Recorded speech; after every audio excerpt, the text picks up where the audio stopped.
Alors bonjour à tous et bienvenue dans cette nouvelle vidéo. Aujourd'hui je suis ravie de vous retrouver pour vous présenter mes envies lecture du moment. De base c'était censé être mes envies lecture du début d'année, mais ce début d'année est passé à une vitesse folle, j'ai vraiment pas vu passer. Donc finalement ce sera mes envies lecture du moment. De toute manière j'ai pas beaucoup changé depuis ce début d'année dans mes envies livresques, donc voilà. Avant de commencer, je vais vous remercier pour vos gentils commentaires qui m'ont fait vraiment très très plaisir. Ça fait chaud au cœur, donc je suis vraiment contente et merci à tous d'avoir pris le temps de m'écrire un petit message. Du coup, je vous propose qu'on commence directement. J'ai essayé de diviser en fait en catégories que j'aimerais plus investir cette année. Et également, à chaque fois, je vais vous présenter au moins un exemple des livres que j'aimerais lire en rapport avec ça. Du coup, je vous conseille qu'on commence tout de suite. Il n'y a pas vraiment d'ordre, d'intérêt, c'est juste que j'aimerais lire en ce moment. Donc, la première chose, j'aimerais lire un peu plus de classiques. Ça va être un peu le mot d'ordre de cette vidéo. J'aimerais vraiment lire plus de classiques et surtout des classiques qui peuvent m'être utiles dans le cadre de mes propres réflexions en fait. Donc, en l'occurrence, là, j'aimerais lire un classique de la sociologie et de l'anthropologie. Il s'agit d'Essais sur le don, forme et raison de l'échange dans les sociétés archaïques de Marcel Mauss. Donc, que j'ai ici aux éditions Cadridge, des presses universitaires de France. Donc, c'est très petit. En plus, il y a une préface, etc. Donc, en fait, le texte est assez petit. Il paraît que c'est excellent. J'en avais lu des passages que j'avais beaucoup aimés. Donc, c'est quelque chose qui m'intéresse beaucoup. Je m'intéresse beaucoup à la question des échanges et le principe de don contre don. Donc, que développe Marcel Mauss donc, dans cet essai. Donc, j'ai très très envie de le lire. Et faut juste que je prenne le temps et que j'ai le courage de le commencer. Je dois avouer que j'ai souvent voulu le lire et à chaque fois j'ai perdu un peu courage, mais bon, je pense que ça peut être très très intéressant.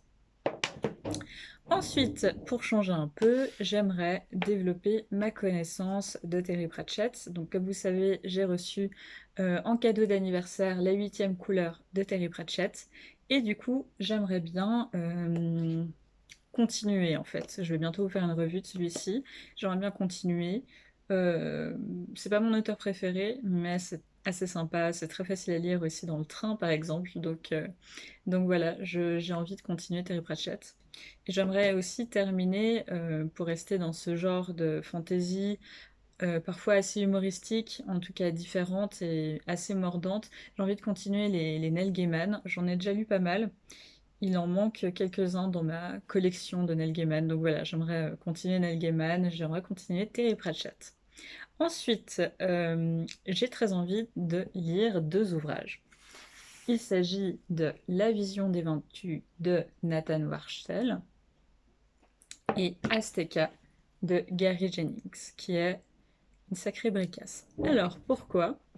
Comme vous le savez peut-être, je m'intéresse énormément à l'histoire et en général l'histoire écrite du côté des vainqueurs.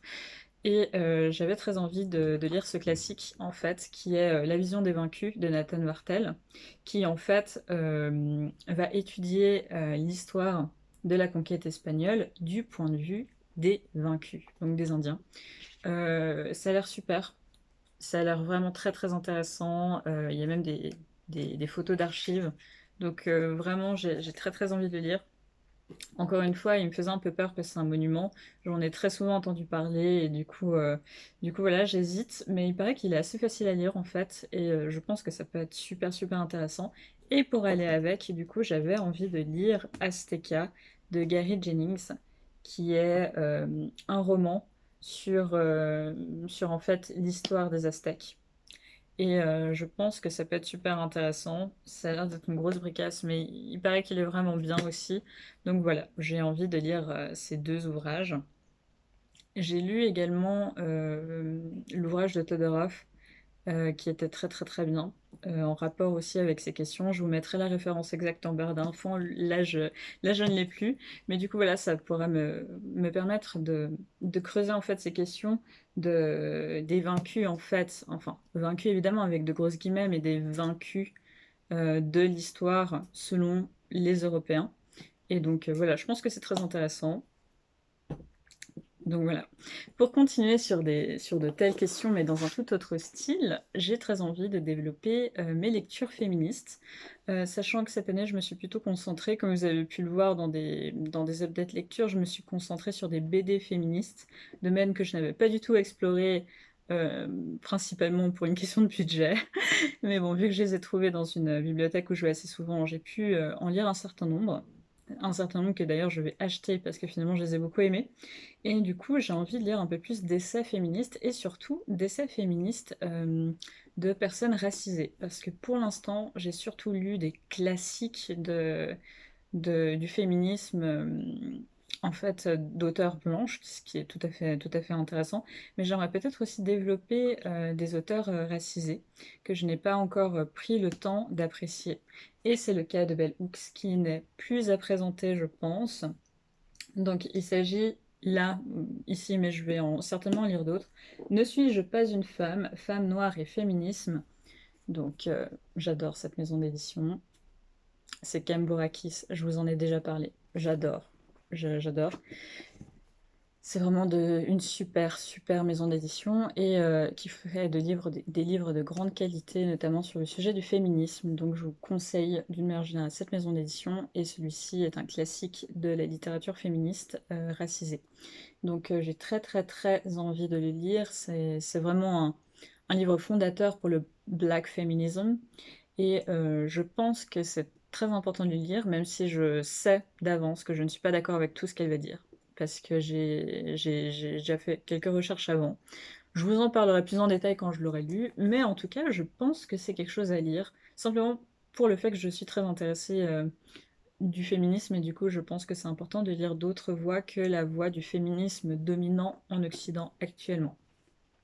Donc voilà, très hâte de lire. Il faudrait vraiment que je sois sponsorisée par Combora Kiss parce que je leur fais quand même une sacrée pub. Mais bon.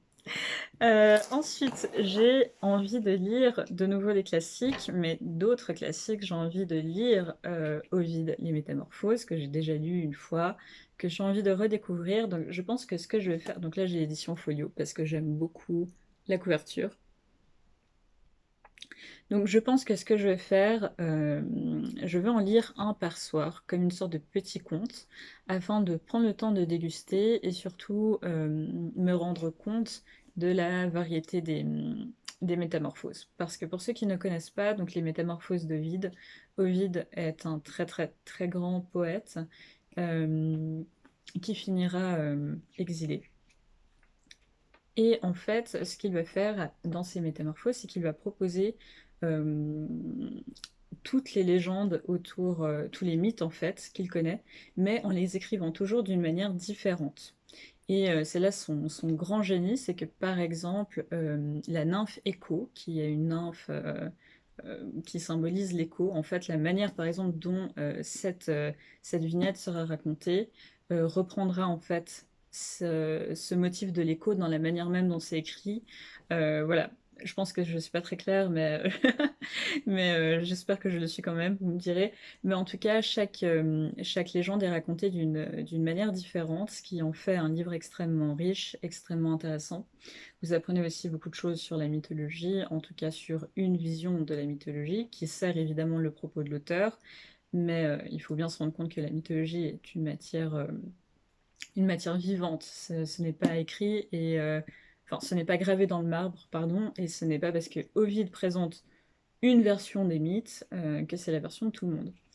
Même à son époque. Donc voilà, il faut aussi savoir qu'Ovide était au service du pouvoir en place.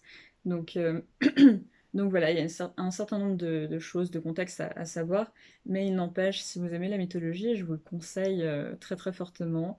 Ça se lit assez bien parce qu'en fait, c'est des assez petites vignettes, parfois extrêmement courtes, et du coup, je vous le conseille.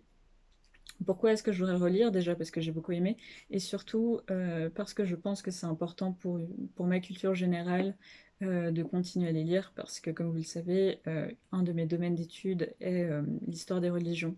Donc voilà, de temps en temps, c'est bien de revoir ses propres classiques. Ensuite, j'aimerais beaucoup lire un autre classique qui est Histoire de la folie à l'âge classique de Michel Foucault.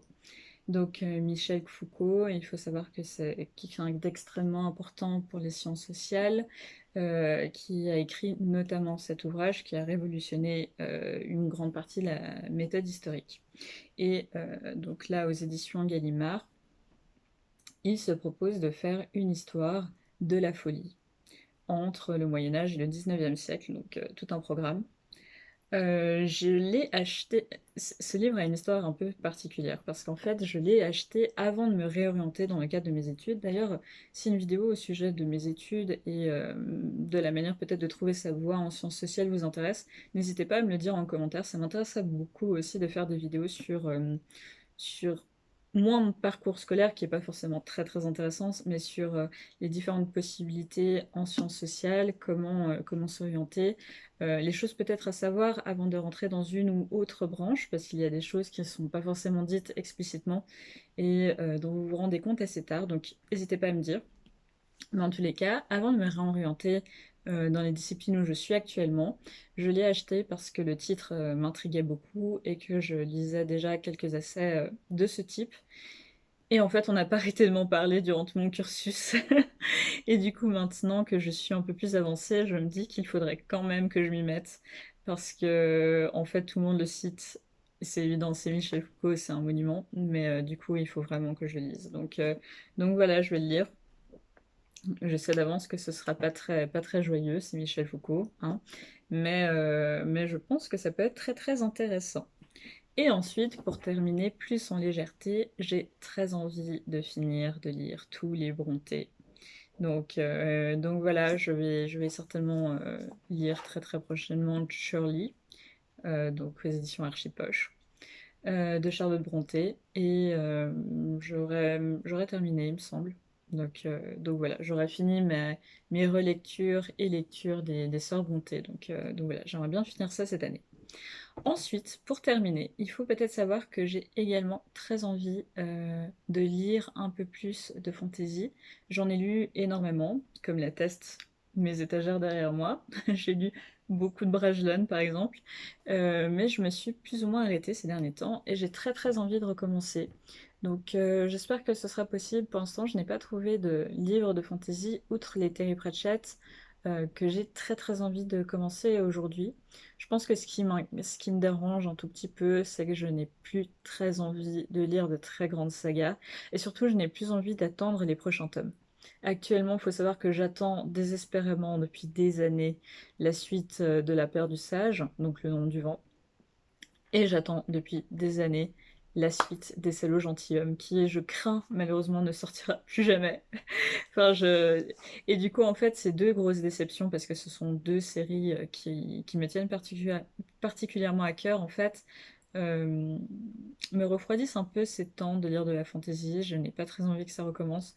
J'ai essayé, j'ai un peu essayé. Là, en ce moment, je suis en train de lire La Muse des Cauchemars, donc je lis encore un peu de fantasy, mais je me suis lancée dans cette série parce que c'est une duologie qui est déjà sorti. Donc voilà. Si vous avez des idées de livres de fantasy, peut-être pas très connus, dans des maisons d'édition qui ne sont pas sur le devant de la scène, qui sont excellents, et qui surtout ne sont pas en 14 tomes, je suis vraiment preneuse, parce que j'aimerais bien continuer, mais actuellement, je sais pas, j'ai une petite panne de lecture en fantasy. Euh, c'est peut-être mes études qui veulent ça, dans le sens où le peu de temps que j'ai à côté de mes études, passer sur de la fantaisie euh, serait peut-être un peu trop engageant émotionnellement parce que c'est vraiment un style que j'aime énormément. Et du coup, voilà, c'est peut-être une des raisons, ou peut-être tout simplement qu'il n'y a pas de grande sortie de fantaisie qui m'intéresse. Je pense quand même lire Le Prieuré de l'Oranger assez vite parce que je l'ai acheté.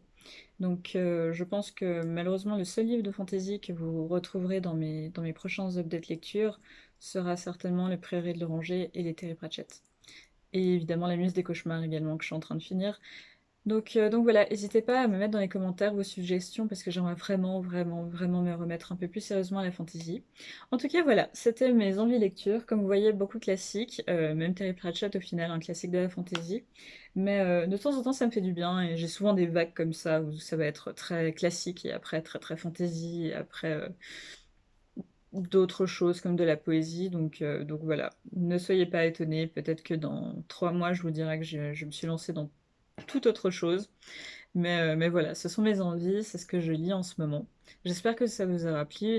N'hésitez pas à laisser un commentaire en message. N'hésitez pas aussi à mettre un pouce bleu si la vidéo vous a plu. En tout cas, je vous souhaite une très très bonne semaine et je vous dis à bientôt dans une nouvelle vidéo. Au revoir!